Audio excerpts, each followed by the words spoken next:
And I want to shout out all the people that came out.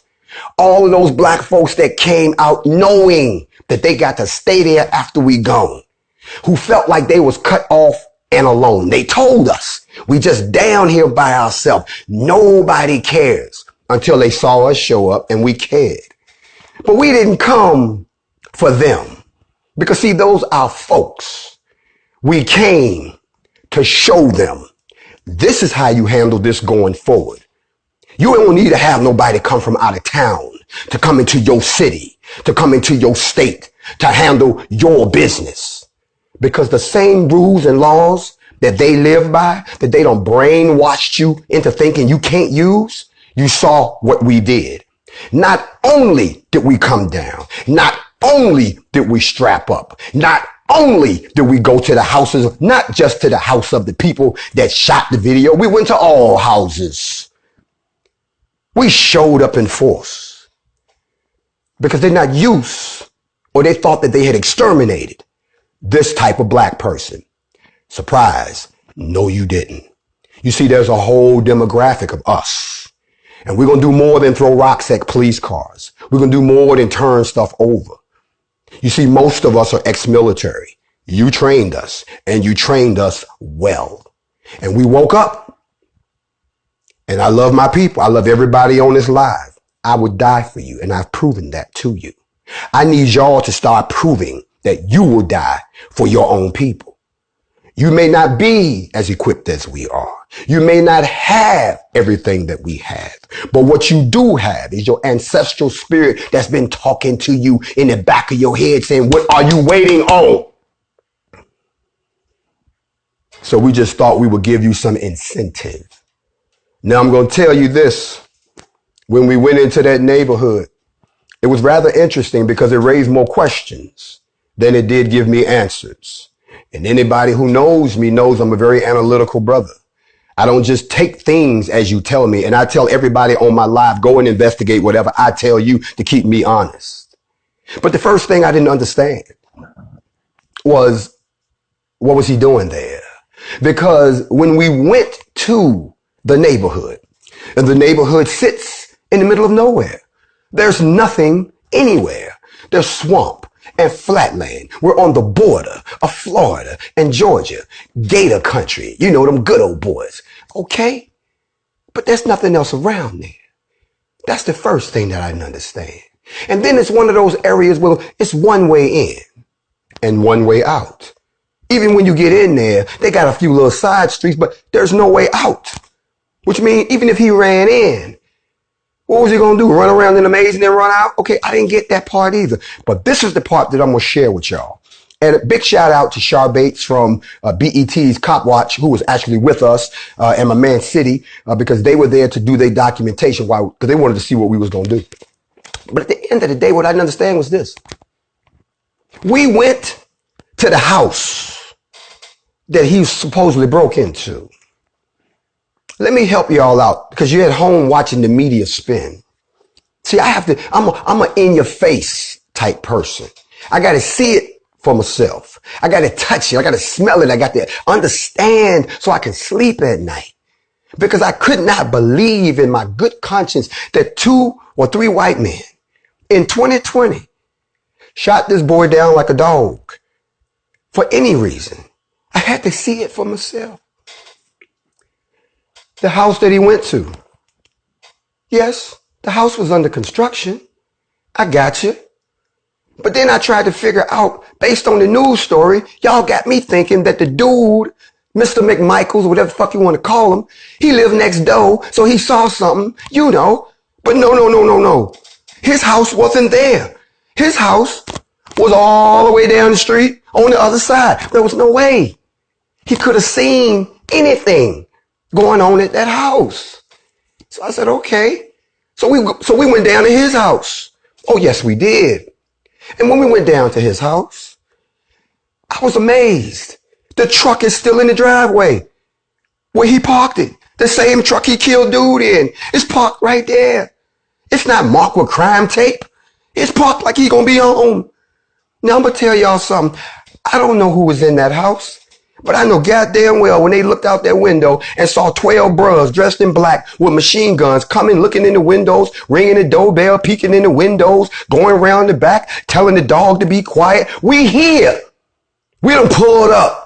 And we know you ain't there because they locked you up 2 hours after we said we was coming. They didn't arrest them. They put them in protective custody because they knew them boys was coming. But that was cool. We didn't care if you wasn't there. We wanted anybody to be home. But nobody was there. But that's cool. And then the police came. Y'all know the police. You know the same ones that's beating us up for trying to come out for safe distancing. You know the ones that always assume a black man got something in his waist. You know the ones that don't have no problem putting their hands on our sisters rather than calling a female cop. You know the ones. Oh, they came. But when them boys turned that corner and they saw us standing in the street, military style, in what we call an assumed combat position, they knew that we were not regular Joes. Matter of fact, they didn't know who we was. They knew one thing. If they had driven down that street, they never would have made it anywhere closer to us because we're all expert shooters. All of us. We have a motto in the military. 1 shot, 1 kill. We weren't breaking no laws. So don't put us in a position to have to break any. Now, there are some people who were amazed at that. They never approached us. They never talked to us. They never came near us. As a matter of fact, in case y'all don't know, they called for backup. And then the backup came and saw it, and they were like, oh. And so they called it, the seniors came. The lead detective came. And the head of the criminal interdiction came. And they looked like, and they pulled their people out. They were like, oh, hell no. Oh, hell no. They left. And then they had their head guy. He came down the street and he let the window down. And this is what he said. Y'all ain't doing nothing to me. I ain't got no problem with y'all. Have a good day. Rolled off. You know why? Because Thomas Jefferson said that when you arm yourself, you go from being a subject to a citizen. Just like that. You understand? We were citizens. Armed citizens. Legally armed citizens, legally armed, bulletproof vested, gas masked citizens, legally armed, former military citizens, pissed off black people. But we're nobody home, y'all. So we then went to where the young man was killed. And when we got down there to the intersection, because I'm a logical thinking person, I looked at where they said he died. And y'all seen the video. And I looked around me and I said, but this is not the street that's in the video. I'm confused. If the house is right there and the redneck dude right here, but the dude is right here, why in the hell does the video show from back here? So I walked down that street, and y'all best believe the whole neighborhood was afraid of us. Yes, they was. Because look what y'all brought to our neighborhood. Y'all brought black people the type we've never seen before. Oh, they didn't come out and talk to us. They didn't come out and say it was a tragedy. No, they put do not trespass signs on every house so that when we got there, if we had stepped on someone's property, they would have had an excuse. We're not that dumb. See, Johnny can read. And I walked down the street and I turned around and I came back. And I said, okay, I got a question. This is the street he got shot on. How the hell did he get from the house that he supposedly been looking at to come all the way 2 blocks over to be here to get shot? And there's a truck at the end of the street. And there's another guy. Okay, wait a minute. Hold on. Before I say anything, let's go pay a visit to the guy that shot the video. So we all went to his house because we had already heard he wasn't going to get charged. But see, when you go to these little small towns like that, you have to understand that those towns are built on what we call nepotism. That means your mama and your daddy and your cousin and your brother's wife, all of them got all the important jobs in the town. Everybody eat together. Everybody play ball together. Everybody hunts together. They all sit around, drink beer together. And then on Mondays, they all go to their jobs. Now, the black folks, we don't have it like that. We're at the mercy of their system. So when they kill his boy, that's why they picked up the phone and called the girl Jackie and said, yo, we done killed this dude. Don't even worry about it. I'm going to call the police station and tell them to be cool. See, I'm smart. I put that shit together quick. But what I didn't understand was we went to the dude's house, the one that filmed it, that's trying to play innocent right now. You can sell that shit to somebody else. We ain't buying that with food stamps. I'm going to tell you why. He didn't live nowhere in that area. As a matter of fact, we had to go up the street, down the street. And when I got to his crib, I went, who this? They said, this is the dude that filmed it. Well, how in the hell did he get involved if he was nowhere near? Unless somebody called him. Let me educate y'all who live in big cities how you hunt in the South, especially when you're tracking gators. You have one person that's driving. That's the shooter. You put another person in the back of the truck. He's the spotter in case because they looking down in the brush in the Everglades. And then you have another person who comes up from the rear in case the gator tries to go the other way. That's called a three-way kill zone. That's what they did to him. I ain't stupid. I was in the military. I know all about that. Okay. Last thing that I want to say is this. Oh, they wasn't home either. Yeah, rung the doorbell, looked in the window, went round the back, let them know we out here. We pulled up. What's happening? You see, we're not going to be, y'all keep screaming no justice, no peace. Guess what? Ain't no peace and it ain't no justice. You know the opposite of that is? That means that it's war and chaos. Boom, boom, boom, we at your door. Come on out. Y'all like to shoot black folks, right? We here. Come on, we right here. Nobody wanted to come out. And the police ain't gonna help you because y'all called the police and the police left them hanging.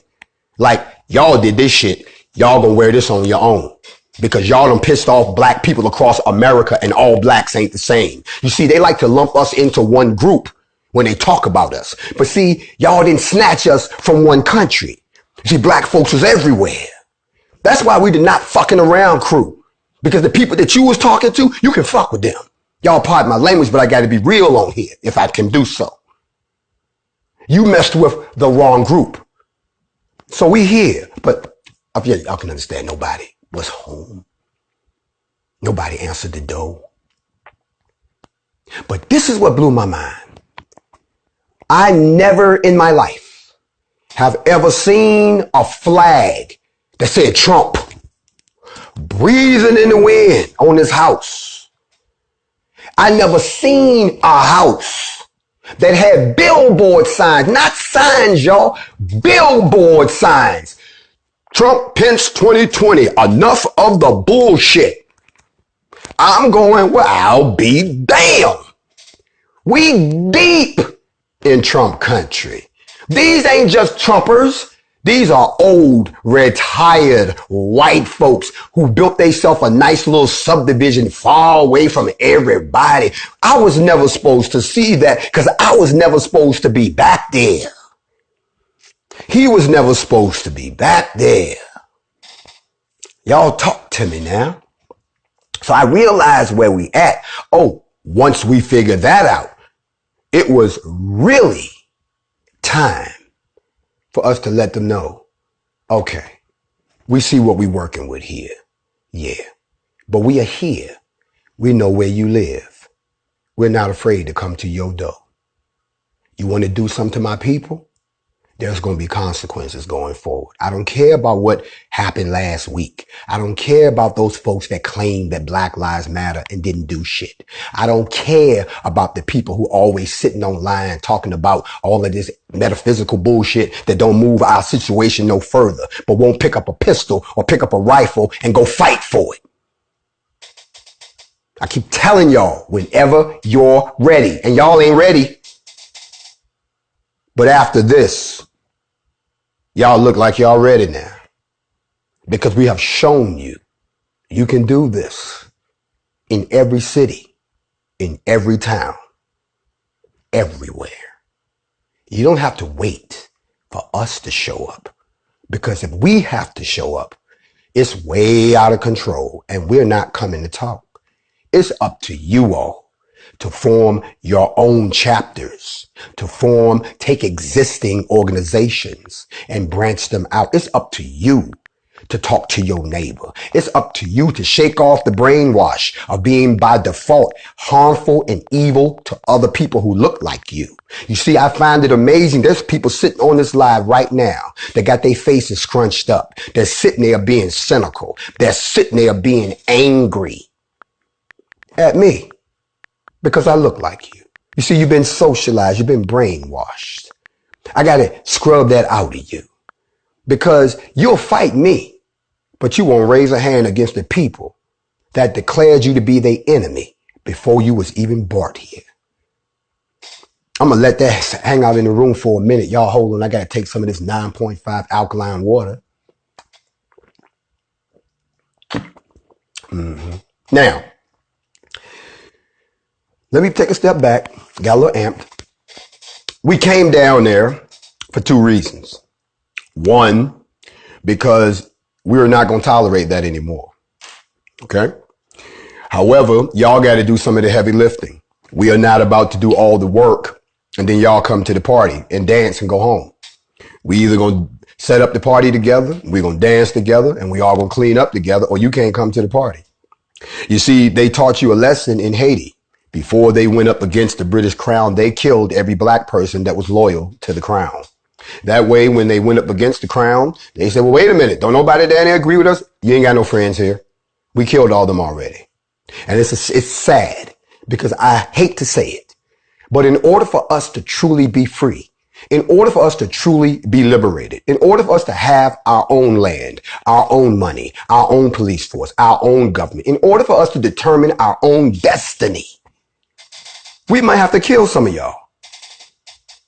And that's the truth. And I ain't make this up. You can go and research it yourself. Every time something happens to one of us, they always roll out somebody that look like us, as if y'all forgot that everybody in my skin is not my kin and everybody that look like me ain't my friend. Y'all learned that when you found out in Dallas. But I digress. Now, a lot of people are giving credit to the wrong people. So let me go ahead and straighten some things out. I've heard people say it was the Black Panthers that did it. The Black Panthers was there. I've heard people say that it was the Huey Newton Gun Club that did it. They was there too. I've heard people say that it was the Cop Watch folks. They was there too. As a matter of fact, it was a coalition of us there. You see, we showed y'all we can get over our differences and we got together. We didn't care whose name was out there. We're not sitting around riding our egos. You see, because in war, bullets don't care what your title is. That's why they don't care when they shoot one of y'all. Doesn't make a difference if you're an entertainer. Doesn't make a difference if you're an athlete. Doesn't make a difference if you work at Krispy Kreme. Doesn't make a difference if you're the Waffle House lady. You're going to catch a bullet. But yet they want you to not do to them what they have no problem doing to you. Let me show you something. Yes, I'm fully aware that today, at the highest levels of the government, that they had to brief the president on what NFAC was. I've already been told that there are certain organizations already that's dusting off the files because they got to crack open the Black Messiah files again because there appears to be the resurgence of another black militia. You see, they don't want you to do to them what they keep on doing to you. And they got a lot of puppet Negroes to make sure you don't.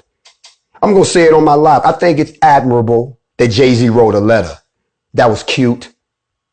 I think it was great that all of them went down there to the courthouse and stood around and gave the same old bullshit ass speeches, sang some songs and went home. That was cute too. But that's not what they doing. They ain't singing on those steps. They not beating us up with a speech. They ain't writing no goddamn letters. Y'all still asking Massa to stop them from doing what they doing to you. Well, let me teach you a little bit while I'm up in here. You see, one of the things that the original Black Panthers asked for. See, they don't want you to even know your history. When I say Black Panthers, immediately, terrorist organizations, anti-Semitic. I ain't got nothing to do with all that. They were victimizing us back then. Brothers had enough. Sisters had enough. How many of y'all know that by the end, the Black Panthers was ran by the women? That's why you saw us out there with women and men with heat. Because everybody got a trigger finger. I can teach anybody to shoot. But we had things that we wanted back then.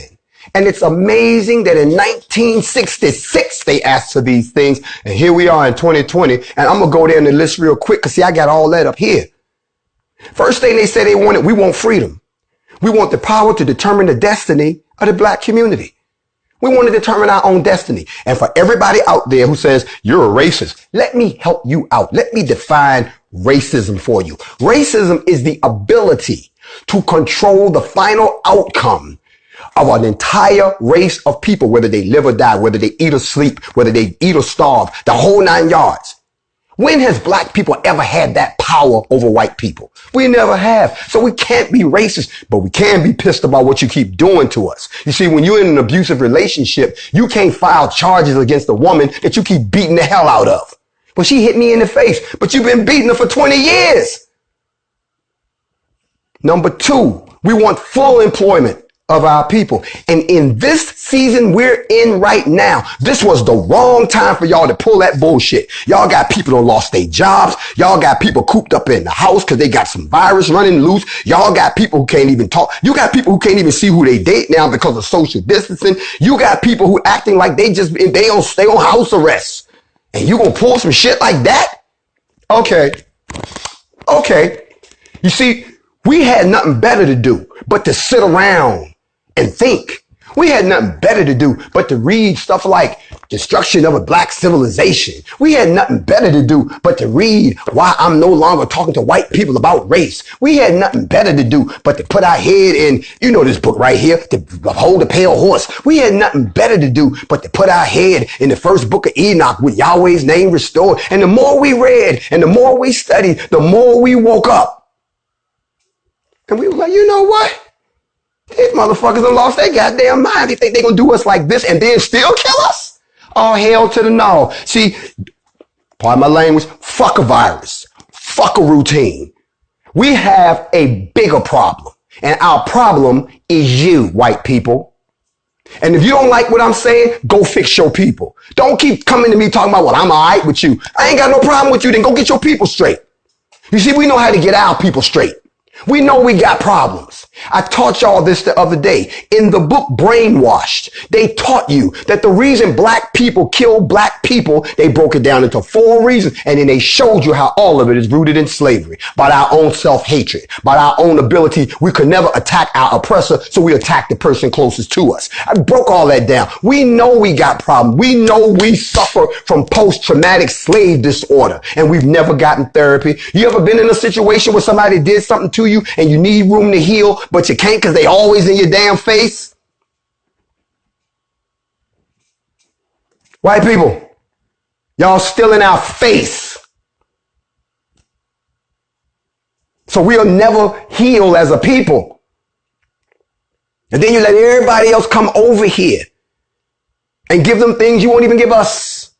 And you won't give us room to go heal. See, I can go to Chinatown. I can go to Little Italy. I can go to Little Armenia. I can go to every goddamn place where another culture representing themselves, but I can't go to Blacktown. Number 3, we want an end to the robbery by the white man of our Black community. They changed that word to capitalism later. You see, what y'all don't seem to understand, every time you go to the little convenience store in your neighborhood and you eye with the little Iranian dude, you don't realize he's taking money out of your community to go build up his community. So your community goes down. Your community becomes drug ridden. Your community becomes crime ridden. Your community has nothing.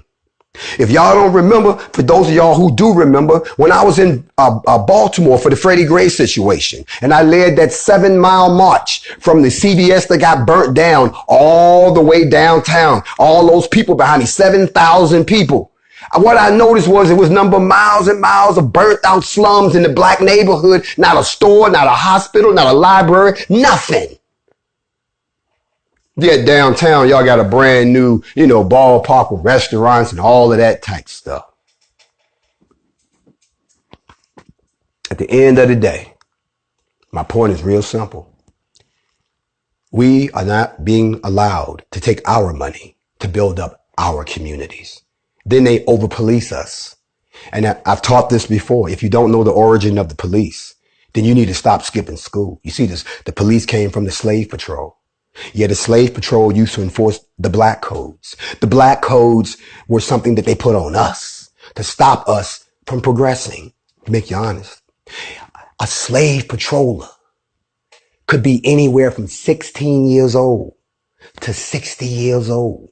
And they could hunt you down, shoot you. Y'all seen it before. You know how you got the police officer. He look like he barely out of high school, but he trying to muscle you with his authority. I said, turn your hand. And then the moment you raise up, they want to shoot you because they're scared of you. Someone asked me once, they said, Jay, why are they afraid of us? Why is it so many white people fear black men? The issue surrounding racism affects black men who work in higher education also. They have stereotypes. See, when you're a black person, they have conditioned you to make sure you don't fit the stereotype. What kind of shit is that? What stereotype? I don't know what a stereotype is. I'm just being myself. And if myself is passionate, if myself is strength, if myself is protecting my women and my children, if myself is making sure that we can reproduce and I can leave them something, if myself is trying to teach them who we was, who we are, and who we need to be, if myself is making sure that it's okay to intermingle with you, but you're not going to erase me. If those things scare you, then bruh, you got a bigger problem than just being afraid of me. Do you understand? They're afraid of you. And a lot of people say, what they're afraid of? Guilt. Because deep down inside, and don't nobody want to say it, that's one of the things we do here on Facts Over Feelings. We say things that other people won't say. And that's when the interruptions going to start.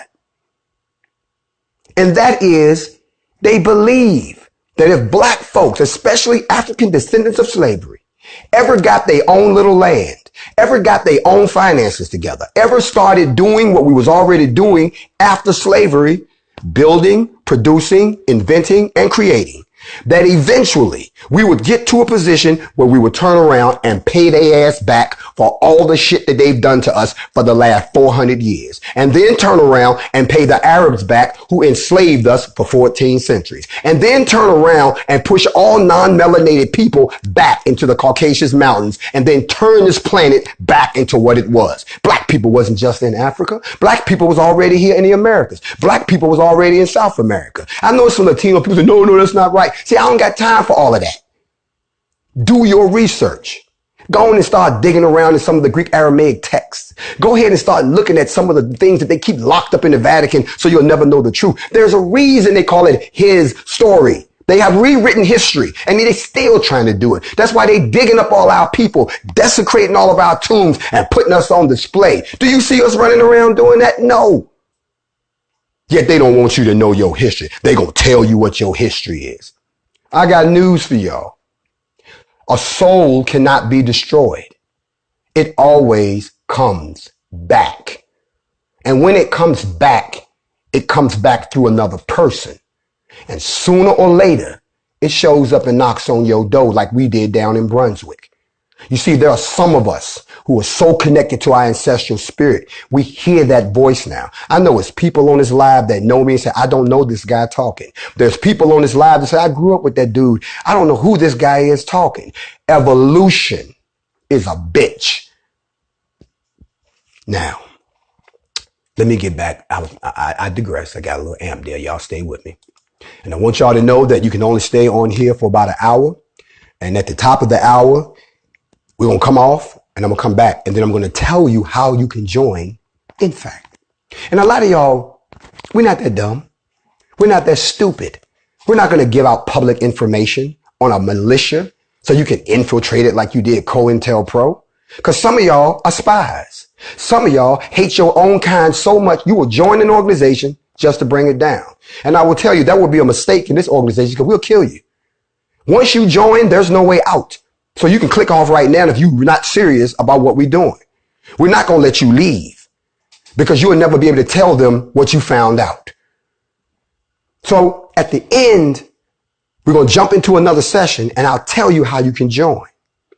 And then I'll tell you what we're going to do as far as branching out. Oh, America, don't worry. You'll be getting to meet us real soon. But what we're not going to do is run from city to city to city putting out fires. They shot that boy in Indianapolis. Everybody asking us, y'all coming to Indianapolis? They shot that girl in her house while she was asleep at night with her boyfriend. Y'all coming down here for that? Last time I checked, like Nipsey said, there's black folks already there. Now we will come help you do what you do, but we will not go from place to place. I want to let you all know something. See, we could have had all of this a long time ago if certain individuals didn't hijack the goddamn movement. We didn't have to be here right now if certain individuals didn't realize what we was about to do and saw it as an opportunity to get some shit for themselves and take the teeth out of our movement. So I'm going to say it again. We're not affiliated with none of these groups out here today. Don't want to be affiliated with you. We're not trying to sit down. We're not trying to round table with you. Y'all do what y'all do. We're going to do what we do. And don't come at us with that. Well, Martin Luther King said, I'm going to say it one more time. White people always love to throw up the I Have a Dream speech, which was done in 1963, the year I was born. Oh, I'm an OG for real. But y'all keep forgetting that in 1968, he went on NBC and he said, my dream has become a nightmare and I feel we have integrated into a burning house. They killed him for that. See what happened when you wake up? And ever since then, they've been doing nothing but steadily destroying us, stopping our population from growing, destroying our intercity infrastructure, wiping out the minds of our best and our brightest, and then assimilating the rest. I don't want anything. I'm not asking for anything. I don't want your money. I got money. I financed this whole operation. Everything you saw, you can ask any of my people. I feed my troops. I equip my troops. I clothe my troops. I transported my troops. I do all my own intel. I don't need you. So don't think you can come and get a hook in this with money. We don't need your money. We need your hands and your feet and your loyalty. Y'all ain't used to that. Ain't no GoFundMe.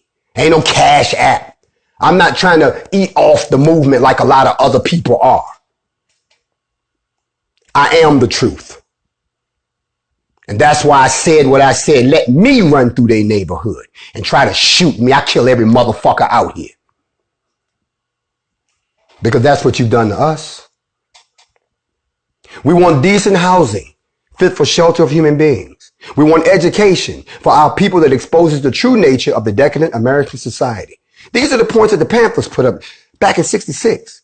We want black men to be exempt from military service. We want an immediate end to police brutality. They was asking for an end to police brutality all the way back in '66. We want freedom for black men in every federal, state, county, and city prison and jail because they have not had a fair trial by their peers. The shit down here in Brunswick proves that. If those are the motherfuckers that was running the judicial system, I guarantee you that everybody down there that's locked up is down there on some bullshit. You know, it's very interesting because somebody asked me, they said, well, Jay, if you want to build an army, you got folks right here that want to join. I said, you know what? There's an instant army already locked up. I guarantee you, if we stormed every prison and every jail in America under the condition that if we break you out, you got to join the army and fight for us, I would have an instant army overnight that will be unstoppable. We want freedom. We want all black people, when brought to be tried in a court by their peers. And then last but not least, they said we want land, bread, housing, education, clothing, justice. And the last thing they asked for was peace. But they turned around and they brought them number violence and they killed them. Now, the only thing about the Black Panthers back then and the new Black Panthers who were out there with us, and let me help y'all out. A lot of y'all seen the video. The old man you saw with the shotgun, he's one of the first Black Panthers. He wasn't coming to go. He wasn't going with us to go do no work. He came out to sign off on us. He came out to co-sign what we was doing. He came out to pass the baton. You see, he's been waiting to pass that baton since the 60s. and nobody came along and nobody stepped up. So he came out with his shotgun, which I thought that's old school. I went, but Pop's got the shotgun out this bitch. Oh, shit. He came out to pass the baton to another generation of black men and women who was willing to fight to make things right. Now, the Black Panthers, as you know them, you know what happened with them. But I want to make you aware of something that's going on right now and as we speak. Now that NFAC has become public, you must understand that the United States government has always had a program, counterintelligence program, y'all call it COINTELPRO. They had two provisions that I want to bring to your attention today. Number one, listen very carefully, was to prevent the coalition of militant black nationalist groups. But it's okay for the white boys to form white nationalist groups and march up and down the street and march to the Michigan Capitol and demand to be let out. But they had a policy that goes back 50 years where they says prevent the coalition of militant black nationalist groups. Listen to what the government said. The government ain't stupid. It says in unity, there is strength. What they saw in Brunswick was unity. They are more afraid of our unity than they are of our rage. But the one that really should reach out to you is that it said prevent the rise of a black messiah, somebody who could unify and electrify the militant black national movement. They thought Malcolm X might be that messiah, so they killed him. They thought Stokely might be that messiah, so they killed him. They thought Elijah Muhammad might have been that messiah. But you see what happened with the honorable Elijah? They went on looking for this black messiah to make sure nobody came along that could talk to y'all and get you fired up and get you energized and got you saying, damn it, I had enough, let's do it. You missed one. Now that I got that out the way, I want you to be aware that there are other militias out there. The U.S. Constitution says that you will form a militia and you can bear arms. But they don't go talking about the 3%ers. They don't talk about the Arizona border recon. They don't talk about Hawaii. They don't talk about the Idaho Lightfoot militia. You never hear them talk about the Michigan militia till they showed up the other day. You never hear them talk about the militia of Montana or the Missouri Citizens Militia or the Missouri militia or the New York Lightfoot militia or the Oath Keepers or the Ohio Defense Force or the Pennsylvania Military Reserve or the goddamn Texas Foot militia. You don't hear them talk about them. But some bros showed up because some members of the KKK. Yeah, I'm going to go ahead and let y'all in on this. While we was in the neighborhood, one of the new neighbors who didn't get down with the bullshit came outside and said, how can we help? Remember what Malcolm X said, you can help us, but you can't join us. You see, until we learn to love ourselves, we can't love other people. But what you got? She pulled out a picture. She said, you know, they members of the Klan Lodge. And she showed us the picture of them and all their stuff. I said, oh, these all, including the dude that did the filming. They all in the same damn lodge. I went, oh, okay. And while we was out there, you know who showed up? The KKK. Yes, the Klan showed up. They pulled up. Or should I say they pulled around the goddamn corner? They were so bold, they had a sticker. And the sticker said, the Knights of the Ku Klux Klan. I thought I had hit the lottery. I said, Lord, you did not give me, you delivered the Klan. Somebody, and they turned around and went the other way. So you can sit there and talk to us about a black militia as if it's a problem when you don't do anything about these other militias that are out here. You're concerned about domestic terrorism. You're concerned about guerrilla warfare. You want to have a leaderless resistance. You're concerned about Minutemen. You're concerned about these private military companies like the people that they just caught down in Venezuela trying to throw a coup that came from a private security company right here in the United States. You are more concerned about a possible second American Revolution or a second Civil War Because you got what you want right now. You comfortable. You see, they want you to be cool too because they in a position of power. They don't want to redistribute the land. They don't want to redistribute the wealth. Hell, they came up with trillions of dollars for COVID-19, but we ain't got reparations yet. They want to talk about it. I'm keep telling y'all, I don't want to hear no more talk. So us forming a black militia scares the shit out of them. There are over 393 million guns in this country. There are more guns in this country. 46% of all guns in the world are right here in the United States. And the average gun owner owns maybe 5, 6, 7 guns. Y'all know me. Y'all been rolling with me for a minute. I don't own a gun. I don't own 2 guns. I don't own 3 guns. I don't even own a gun rack. I got a goddamn gun room. So any day of the week, I can walk in and say, no, what can I pull out this motherfucker to shut shit down? But I can't do it by myself. It does you no good to get upset by yourself if your people are apathetic to the situation. It does you no good to say we need to do something and you're the only one doing something. You see, it does us no good to have personal esteem, which is very high, and poor racial esteem, which is very low. So you'll get upset if Johnny step on your shoe because don't nobody do you like that. But this man did something to your race and y'all don't want to do nothing about it. And then you're going to let them say you can't do nothing about it because your people killing people too. Let me newsflash. Everybody kills everybody in every race. Okay. You kill who you're around. Last time I checked, there was no bus that took me uptown so I could kill some white people so I can keep our numbers down. Y'all, we got 30 seconds left on the live. Like I told y'all at the top of the hour, I'm going to come back and we're going to talk about how you join the Not Fucking Around Coalition. I'm going to sit here because it's going to be delayed. I'm going to fall off. Give me 5 minutes. Y'all come back. If you don't come back, peace, sayonara. Sad, too bad for you. We won't miss you. Peace.